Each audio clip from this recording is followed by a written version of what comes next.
Fala pessoal, tudo bem? Sou Maria Fernanda Jacó, mestre em fisioterapia, atuo no Pilates há mais de 20 anos e ajudo você a se tornar referência no atendimento de dor utilizando o Pilates. Vamos conversar hoje sobre um tema muito importante: como prescrever exercícios. Eu acho que a nossa maior dificuldade é aí. Mas, ao mesmo tempo, se eu falar assim, o que o fisioterapeuta e professor de educação física faz? Nós prescrevemos exercícios. É essa a nossa função, essa a nossa tarefa, esse é o nosso dia a dia. Mas por que aquilo que a gente mais faz é aquilo que é mais, às vezes, difícil da gente entender como passar o melhor exercício para o nosso paciente, como progredir nesses exercícios sem machucar o nosso paciente. Então hoje a gente vai conversar um pouquinho sobre isso. E eu acho um ponto muito importante, porque eu acho que tem várias variáveis no momento da decisão do exercício para o nosso paciente. E essas decisões que são diárias, elas são primordiais para o sucesso e para o alcance de um resultado no nosso paciente, ou o contrário, dessa pessoa muitas vezes sair com dor da tua sessão e não é o que a gente quer. Então vamos ampliar aqui nosso bate-papo pensando nessa questão da prescrição do exercício, gente, frente a tudo que a gente faz, seja um atendimento domiciliar, seja uma aula de pilates, seja um atendimento que você vai fazer, né, dentro da ortopedia, no seu consultório, na sua clínica. Então, vamos ampliar a nossa visão para a gente entender como que a gente vai fazer essa progressão dos exercícios. Então, nesse primeiro momento, eu quero colocar o seguinte: eu vou entrar num bate-papo muito mais agora dessas decisões dos tratamentos, dos exercícios que a gente propõe, como que a gente faz e como que a gente evolui. Eu não vou passar nessa aula avaliação, eu não vou falar sobre patologias, tá? Então, esse exercício é bom para aquela coisa, para aquela questão, para aquela patologia. Não vou entrar nesse mérito hoje, porque a gente sabe que isso tudo tem uma influência, mas não é o objetivo da aula agora, tá certo? Então, não vou entrar em avaliação, não vou entrar em patologias, tá certo? Mas no momento que a gente chega no diagnóstico fisioterapêutico, a gente precisa saber qual é o momento adequado de eu entrar com esse exercício. Então eu posso pegar um paciente numa fase aguda, que às vezes eu preciso fazer mais uma modulação de sintoma naquele momento, onde eu já vou entrar também com movimentos nesse paciente, mas a decisão de quais exercícios eu vou entrar nesse momento da terapia são decisões também muito importantes, porque se eu entro com exercícios um pouco mais intensos, numa demanda um pouco maior, eu posso fazer com que essa pessoa possa piorar.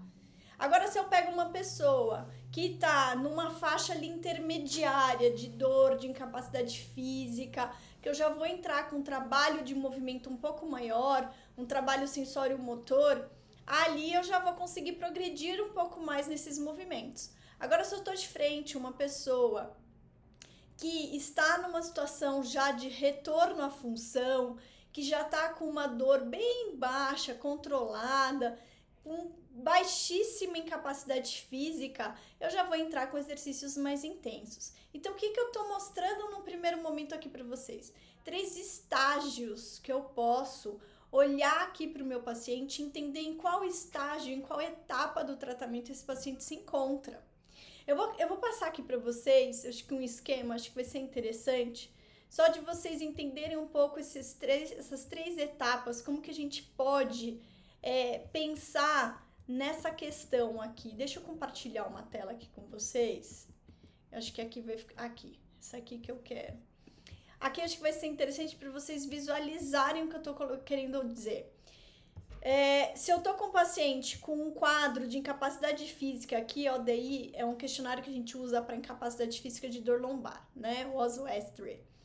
Então, se eu tô com uma incapacidade física alta, com uma intensidade de dor de 7 a 10, eu vou trabalhar mais modulação de sintoma, onde eu já tenho exercícios e movimentos que eu vou propor nesse meu paciente, mas mais voltado para mobilizações, podendo ser ativas então a gente já incluiria isso na parte do exercício, do movimento.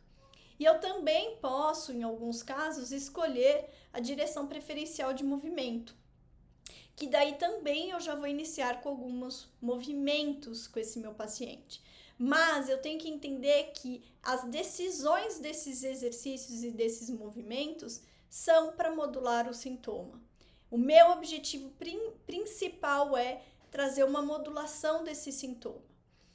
Eu tô falando aqui muito mais em casos agudos, que a gente tem esse desenho das etapas muito bem desenhadas, delimitadas, tá certo?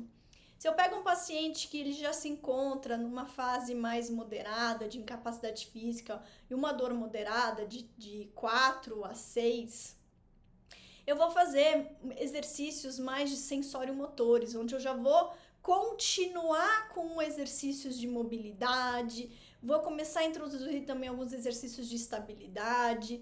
Dependendo do caso, às vezes o paciente ele melhora também com exercícios de estabilidade lá na modulação do sintoma.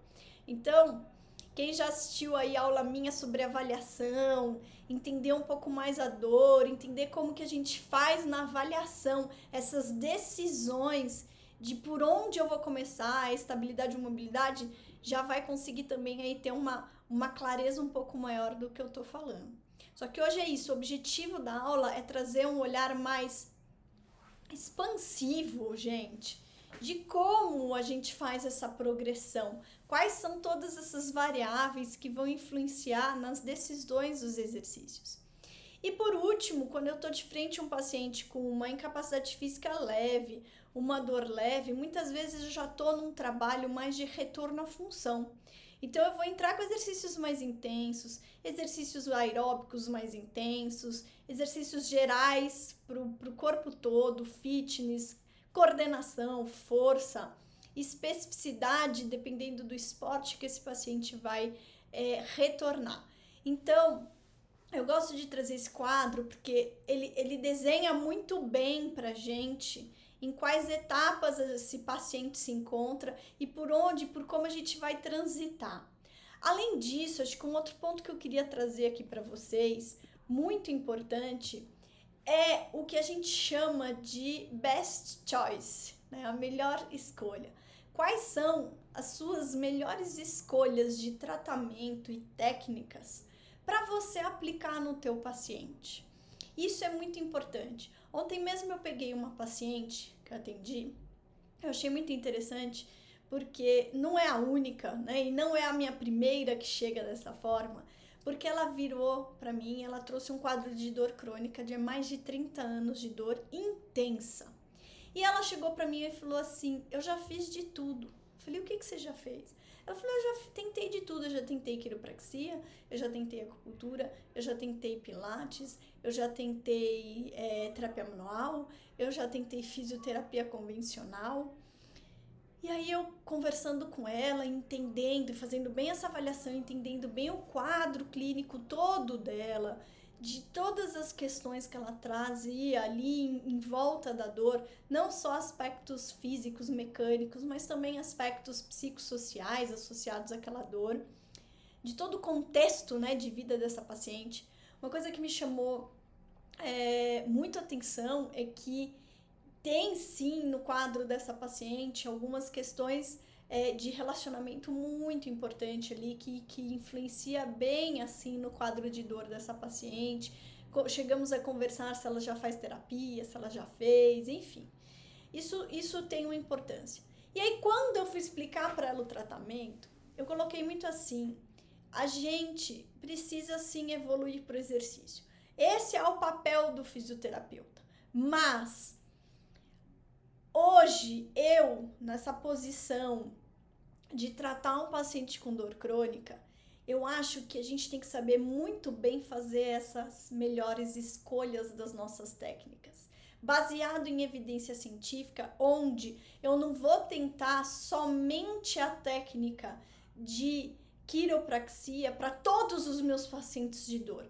Eu não vou tentar a técnica da acupuntura para todos os meus pacientes de dor. Não é isso. Eu tenho que ter um conhecimento vasto nas técnicas que realmente têm evidências científicas para tratamento de dor, isso é importante, e entender quem é este meu paciente e o que ele precisa hoje. E aí sim eu faço a melhor escolha. O que meu paciente vai se beneficiar hoje, ou dentro de um programa que eu traço para ele de tratamento, o que ele precisa para se beneficiar naquele momento para alcançar uma pequena melhora. E aí no dia seguinte ou na sessão seguinte, mais um passinho, mais um degrau que eu alcanço, com outra escolha ou com a mesma escolha que eu sigo. E aí na outra sessão, de novo, mais um passinho ali no tratamento dele, com a mesma escolha que eu decidi, com outra porque ele já evoluiu. Então, quando eu mostrei para vocês, né, quando eu dividi com vocês esse quadro, ele é muito interessante porque a gente precisa entender a progressão também do nosso paciente. Aonde ele se encontra e o que eu vou propor. E saber que você precisa evoluir nessas progressões de movimento que você promove para o paciente. E, gente, parece uma coisa simples, mas eu sei que não é. Que no dia a dia a gente falha aí. A gente falha nesses pontos. Tem paciente que chega com um quadro de dor agudo, uma dor alta, e a pessoa entra com exercícios fortes e intensos. E não é o momento. Eu preciso ali, às vezes, de um repouso relativo na posição sentada, por exemplo. Mas o paciente consegue fazer tudo no em pé. Porque daí eu misturo essa questão do repouso relativo com a direção preferencial do movimento. Ou seja, se o paciente... Vou dar outro exemplo, né? Se o paciente piora sentado, a dor dele aparece quando ele está sentado, mas quando ele está de pé não vem a dor é bem controlada, é bem mais baixa. O que você vai fazer? Proponha exercícios em pé. Então você não vai deixar essa pessoa parada 100%. Isso não pode. Mas esse repouso relativo muitas vezes está associado às posições que provocam uma piora no sintoma do paciente. Então, naquele momento do tratamento, você não vai evoluir naquelas posições que o paciente apresenta piora. Por exemplo, sentado, que foi o exemplo que eu dei. Mas evolua com ele em pé. Eu fiz isso ontem com outra paciente minha que está tratando de um quadro agudo de dor no nervo ciático, uma compressão radicular. E ela piora sentada, exatamente isso. Ela piora sentada, exatamente o mesmo exemplo que eu dei. Então, quando eu consegui modular um pouco mais esse sintoma e ela chegou com dor 6, eu já liberei a academia para ela, todos os exercícios de membro superior em pé, panturrilha, deitada de lado, glúteo médio, que ela consegue fazer sem dor. E ela tá evoluindo assim. E aí, quando ela chegar com dor 2, 3, eu já vou ver se eu consigo liberar muito mais coisa. E eu já vou começar a experimentar as posições sentada com ela, tá? Que eu já experimento um pouco aqui na fisioterapia com essa dor moderada, mas libero para ela fazer na academia quando ela chega com dor 2, 3. Então, ter esse conhecimento das etapas é muito importante para eu fazer as melhores escolhas, a tal da best choice. Eu preciso ter o conhecimento de várias técnicas, tratamentos, para conseguir, então, fazer essas decisões corretas. Eu vou dar um exemplo agora para a parte da quiropraxia. Eu falo isso porque eu tenho essa formação, tá? Também. Não é todo meu paciente que eu vou para uma quiropraxia, tá certo? A quiropraxia, então, é uma manipulação que você realiza no paciente de forma passiva. Muitas vezes a gente realiza essas manipulações em modulação de sintoma, principalmente de pacientes agudos. Só que tem toda uma forma de você realizar uma avaliação para fazer essa decisão. Tem pacientes que têm medo, eles falam pra gente, não me instala, pelo amor de Deus, eu detesto isso. Você vai forçar algo que a pessoa te falou que ela não se sente confortável? Com certeza não. Porque um dos tripés da prática baseada em evidência é a preferência do paciente. E se eu não respeito a preferência do paciente, eu não estou respeitando também essa prática de baseada em evidência. Eu não estou respeitando o paciente. É óbvio isso. Então eu tenho que ter cuidado nessas decisões. Essas decisões, elas são muito particulares, individualizadas, ok? Tem pacientes que se beneficiam com uma manipulação, tem pacientes que têm, a gente fala na avaliação, meus alunos sabem disso porque eu já dei essa aula para eles, que a gente chama de somação temporal. O que seria isso? Um paciente que piora o quadro de dor quando você faz vários estímulos repetitivos naquela área de dor. A dor dele, quando você começa o estímulo, é 4. Conforme a cada segundo você vai dando estímulo naquela região, a intensidade de dor vai aumentando. Ou seja, os estímulos se somam naquele espaço de tempo. Por isso, somação temporal. Em inglês, a gente encontra artigos científicos referindo isso como wind-up. Quando o meu paciente tem positivo no wind-up, na somação temporal, porque você fez esse teste lá na avaliação, é um paciente que não se beneficia com mobilizações repetitivas no local da dor. Por exemplo, uma mobilização passiva local. Algumas técnicas, por exemplo, da terapia manual, da osteopatia, aquelas mobilizações do Maitland, grau 2, 3, né? Grau 1, 2, 3, 4. Por quê? Ou até mesmo uma mobilização tecidual, né? Uma massagem que você vai fazer naquela região. Se o paciente ele apresenta essa somação temporal, ele não vai se beneficiar desse tipo de escolha de tratamento. Olha que interessante. E aí a gente começa, peraí, esse paciente então não vai se beneficiar disso, eu vou por um outro caminho. Será que eu consigo fazer uma mobilização ativa, controlada nesse paciente para modular o sintoma dele? E aí, o que é interessante? O próprio Pilates tem vários exercícios que promovem mobilizações ativas. Que eu consigo mobilizar aquela região que eu preciso sem ficar manipulando, mobilizando aquela região. Então, esse tipo de avaliação e decisão, gente, é primordial. Faz, assim, toda a diferença pra gente, toda a diferença mesmo. Eu vou colocar aqui para vocês um outro ponto que eu acho que é muito importante para ajudar a gente no trabalho e na escolha dessas progressões de exercícios. Eu vou dividir aqui com vocês um quadro aqui que eu fiz para eu passar em todos os pontos que eu quero nessa aula para dividir aqui com vocês, que é o seguinte. Vamos supor que eu esteja então agora com um paciente no momento do estágio 2 aí, né? Com uma intensidade de dor moderada, uma incapacidade física moderada. Então, eu já começo com um pouco mais de exercício com esse paciente, mas ele tá ali no moderado, né? Ele melhorou já um pouco ali da dor, mas ele ainda não tá com a dor quase que zerada, não tá. Então, é um momento que eu vou começar a aumentar exercício, mas eu tenho que observar algumas questões no meu paciente, tá certo? Primeira coisa, eu vou falar sobre a progressão do exercício, e depois eu vou falar sobre o indivíduo, sobre o paciente, tá certo? Como que a gente faz essas progressões de exercícios para minimizar os nossos erros, ou seja, para realmente conseguir alcançar resultados eficientes e evitar com que a pessoa saia com dor da sua sessão. Como que a gente faz isso?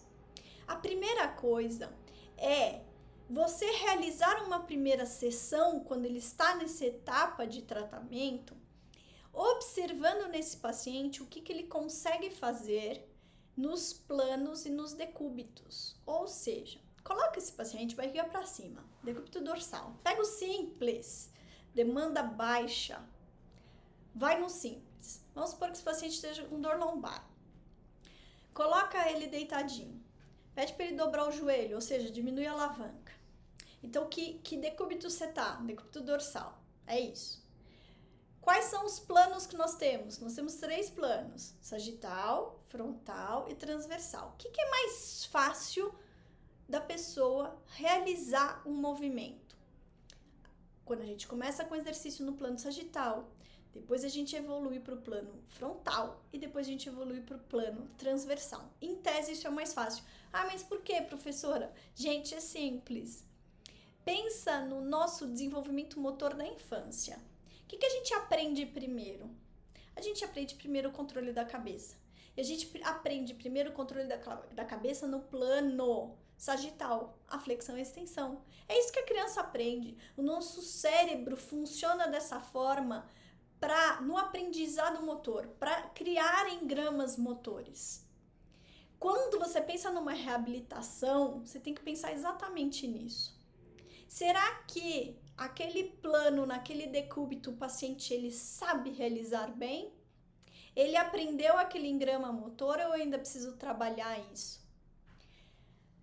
Pode ser que o paciente tenha dor naquele movimento e naquele plano mais básico. E aí, como é que você vai fazer? Muitas vezes a gente evita aquele plano e aquele decúbito e vai para o próximo. A gente começa a ganhar aonde o paciente não tem dor. Então, o que eu falei aqui? Duas coisas. Vamos voltar. Para progredir no exercícios, a gente precisa entender dos planos e dos decúbitos. Então, decúbitos são as posições que você vai colocar o paciente. Ah, vou colocar o paciente deitado de barriga para cima. Não, eu vou colocar o paciente deitado de lado. Não, eu vou colocar o paciente sentado. Esses são os decúbitos. 4 apoios, ajoelhado, semi-ajoelhado e em pé.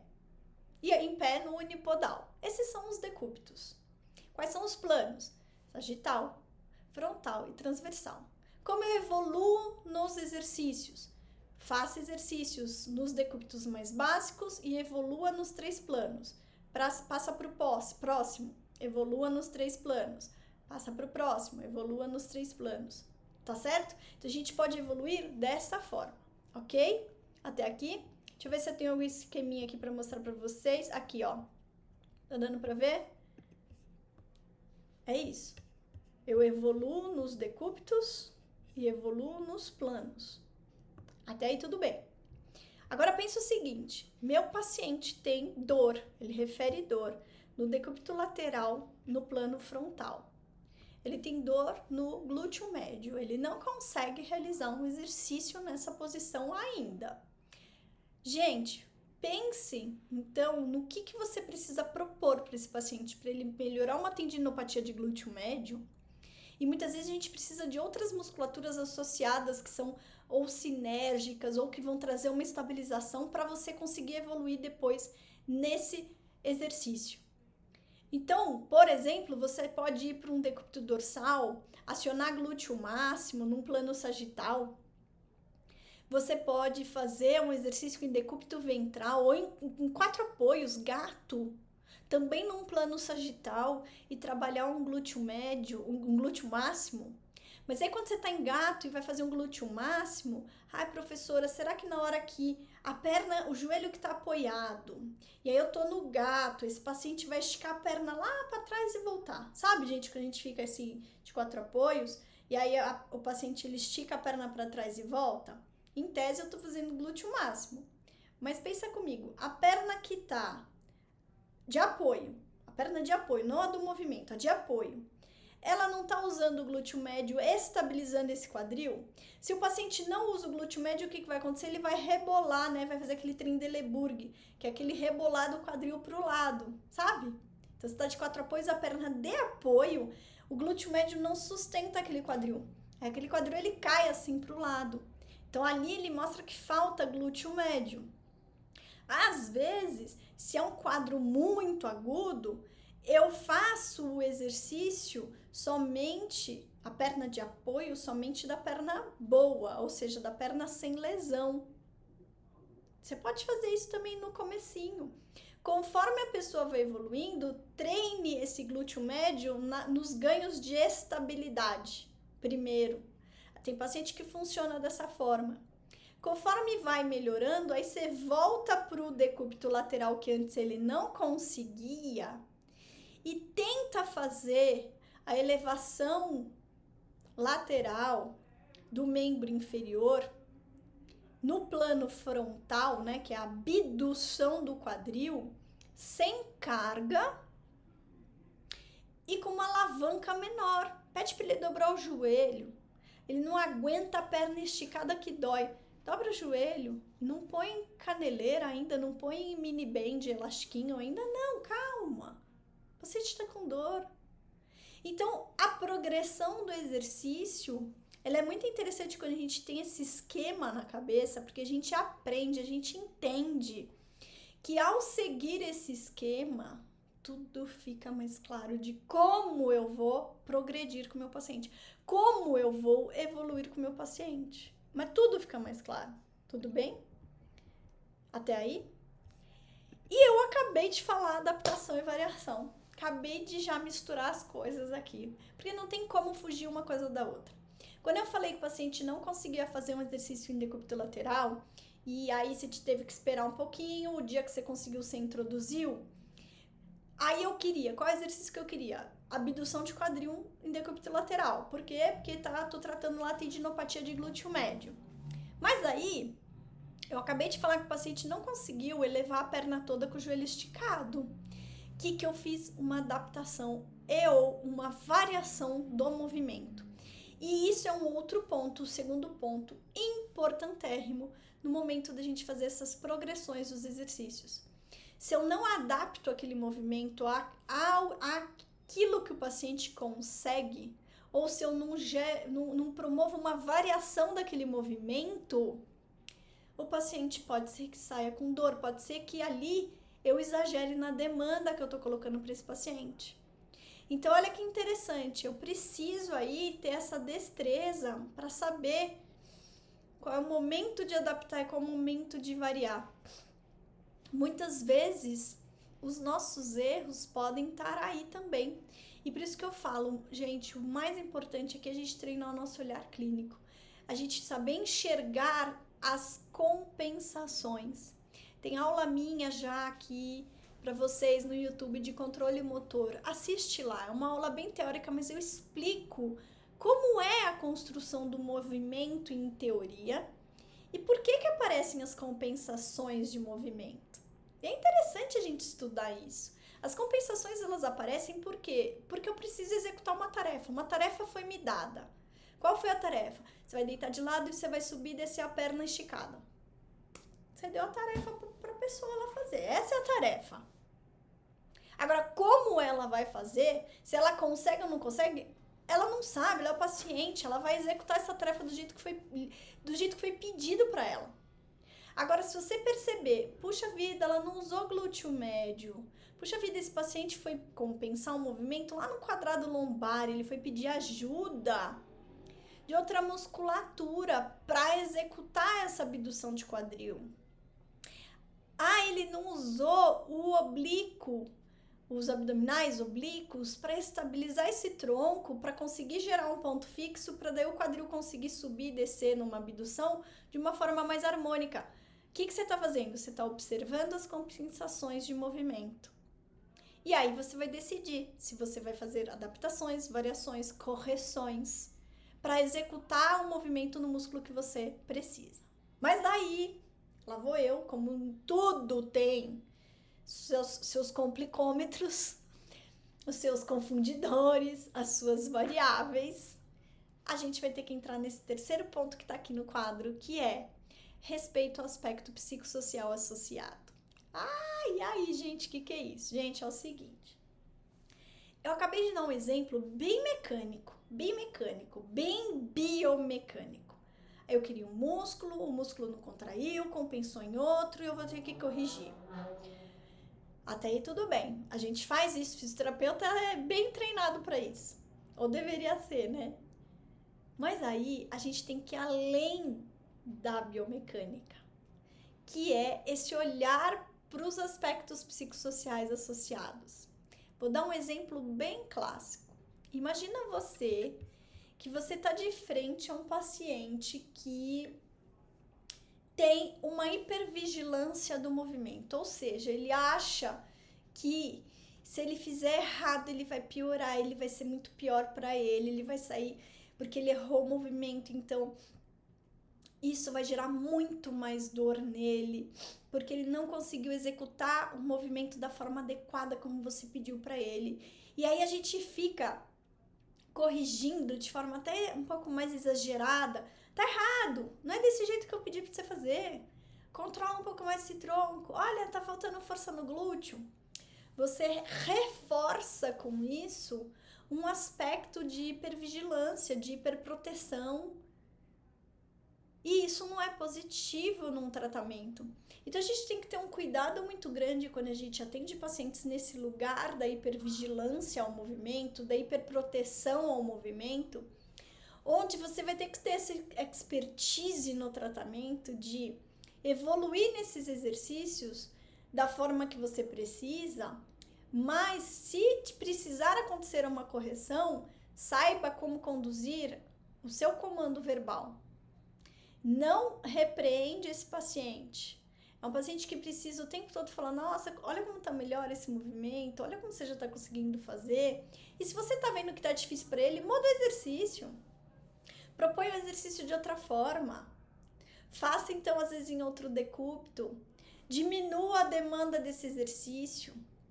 Ou se tá numa região que é muito, com uma proteção muito exagerada, vamos supor que é um paciente que ele sempre escutou na vida dele que ele nunca mais pode dobrar a coluna.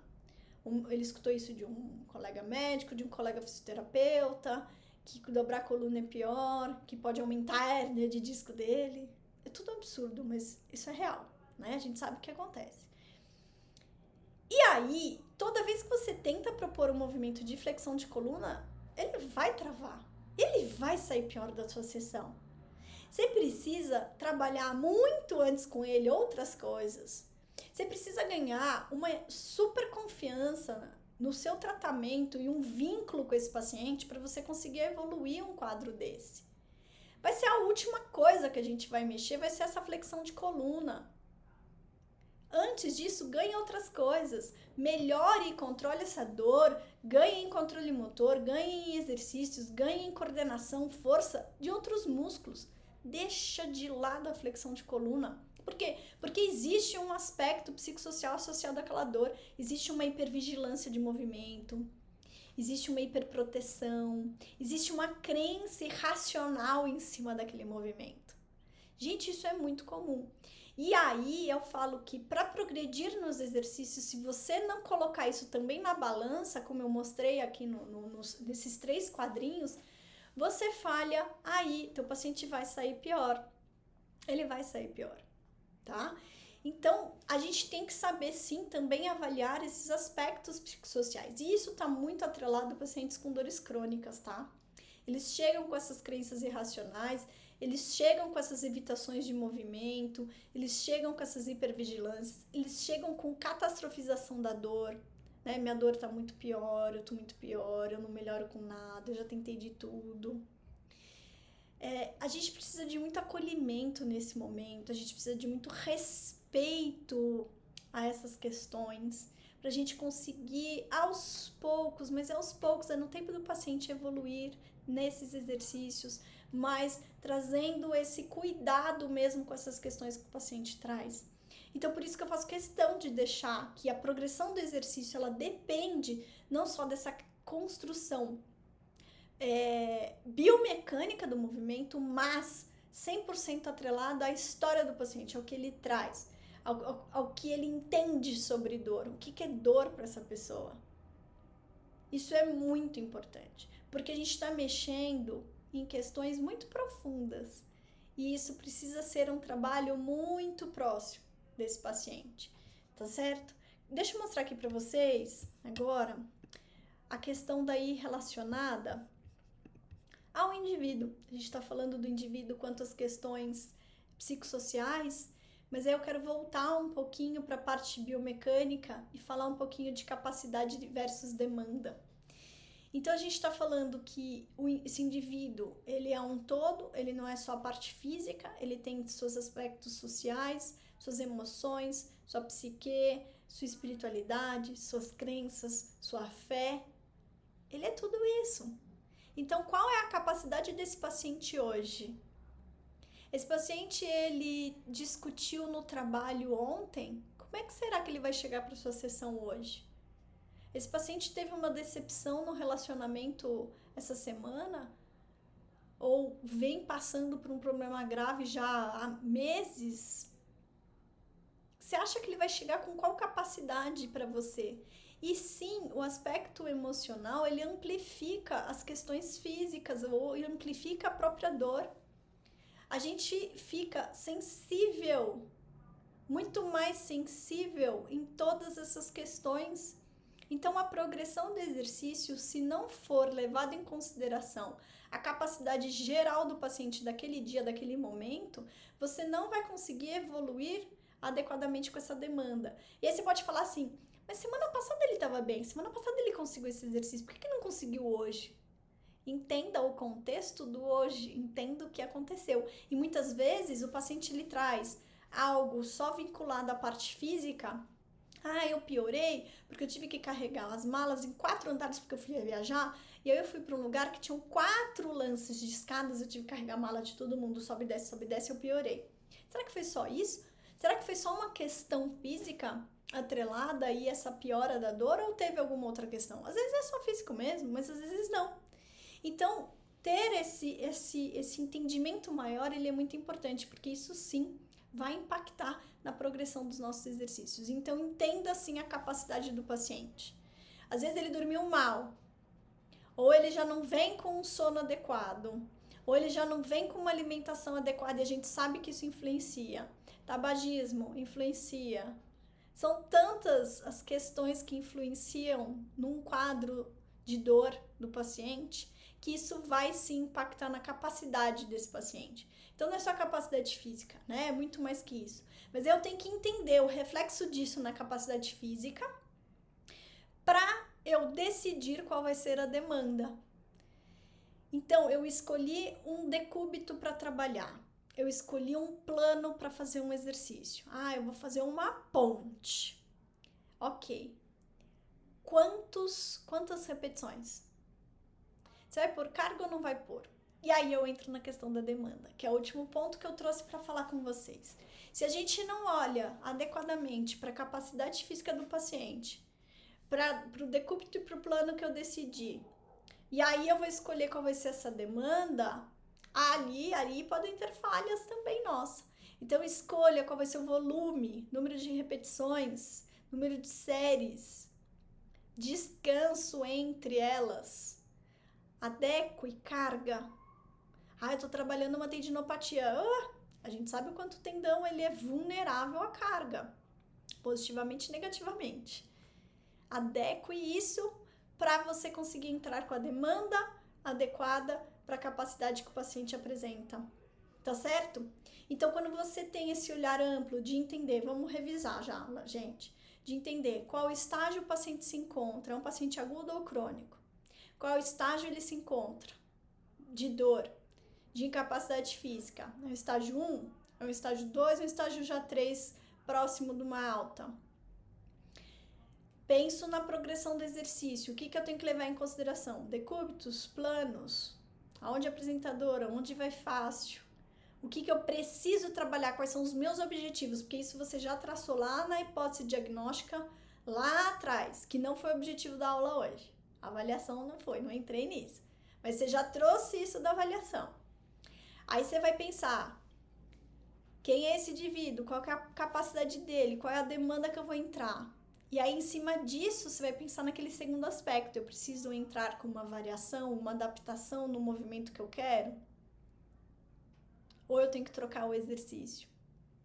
E, além de tudo isso, respeitando o paciente, respeitando a história dele, respeitando as crenças dele, respeitando os aspectos psicossociais que ele traz. Ok? Quando você entra com tudo isso, eu tenho certeza que vocês vão conseguir evoluir nas melhores escolhas para os seus pacientes, no tratamento que vocês vão propor através dos exercícios, que é o que fazemos. Nós prescrevemos exercícios para os nossos pacientes. E quando a gente entende essa progressão dessa forma, tudo fica claro e a gente minimiza erros e alcança muito mais resultados e efetividade naquilo que a gente está entregando para o nosso paciente. Obrigada.